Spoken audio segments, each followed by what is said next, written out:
Christmas has always been a challenging time for me. I've never experienced the warmth of family coming together or the excitement of opening gifts. Midnight mass, sitting on Santa's lap, making gingerbread cookies with my mother. These were all foreign concepts to me. Christmas wasn't difficult because my life lacked these holiday essentials.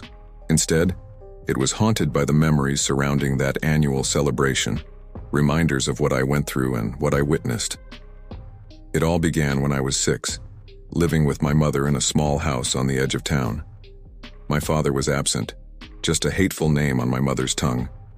I never met him, and honestly, I never wanted to. Why develop a relationship with someone who abandoned us? It was just the two of us, quiet souls trying to make the most of our meager lives. My mother worked 2 jobs, leaving me alone in the house most of the time. We didn't have a television or a radio, so my escape was in the world of make-believe. I created imaginary friends and spun tales of space warriors, pirates, and soldiers. Christmas was just another day for me, but deep down, I longed for the holiday experiences my classmates talked about. One cold night after my mother had left for her second job, I heard a voice in the living room. It wasn't a friend of hers, it was something else.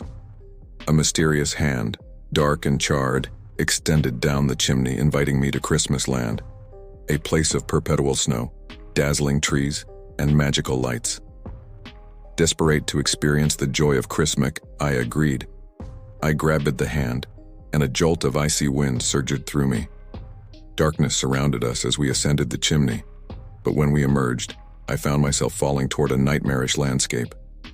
Children trapped in a massive net screamed below, and towering, sexless figures orchestrated the horrifying scene. The landscape was desolate, with ash raining from a crimson sky. Giant chimneys sprouted from the earth, emitting nets that captured falling children. The captured kids were thrown onto towering piles, and blazing rocks set them alight. Black smoke rose into the sky, absorbed by a colossal figure, a motionless giant in the heavens.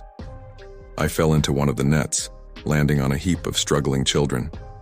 Desperate to escape, I ran towards distant chimneys, hoping to find a way out. The giant with the blazing rocks pursued us, destroying those in its path. Climbing the chimneys, I witnessed more children being expelled from them, only to fall into waiting nets.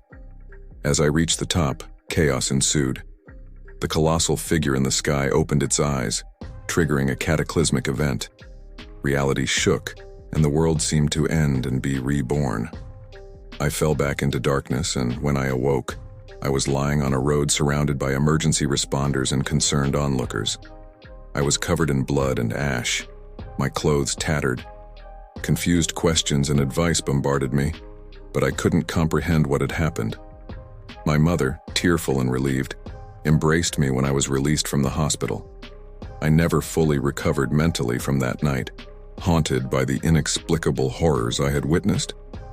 Christmas became a time of dread, a reminder of a reality that defied all understanding.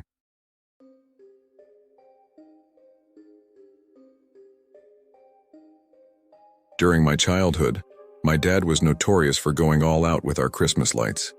In 2010, he took it to the next level, synchronizing the dazzling display with popular Christmas tunes.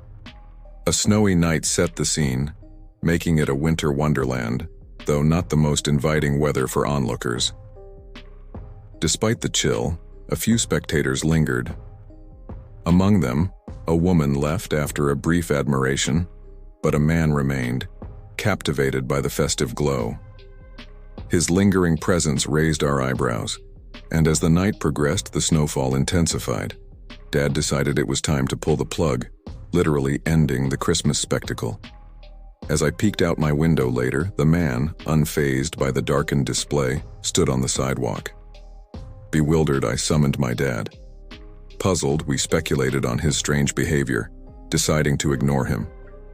However, curiosity got the better of me. Venturing downstairs, I peeked through the front door's glass windows. What I saw chilled me. An eerie smile adorned the face of the man on the other side. Panic set in, and I screamed, bringing everyone rushing to see. By the time we opened the door, he had vanished, leaving only footprints in the snow leading to the park. Chasing him into the cold night, we confronted only the frigid emptiness of the park. The man, whether a harmless eccentric or something more sinister, escaped without answers, leaving an unsettling mystery in the snow.